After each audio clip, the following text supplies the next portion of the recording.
Hi friends, আমি প্রীতি। দেখতেই পাচ্ছ আমি রেডি হয়ে আছি, কারণ আজ আমাদের সরস্বতী বিসর্জন, আর সেটারই ভিডিও তোমাদের শেয়ার করব।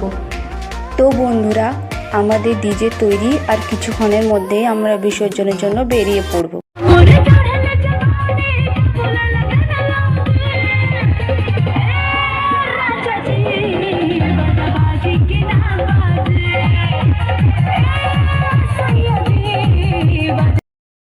আজ মনটা ভীষণ খারাপ। 4টা দিন কিভাবে কেটে গেল বুঝতেই পারিনি। এই 4টা দিন আমরা খুব আনন্দ করেছি। সবাই বলো জয় মা সরস্বতী।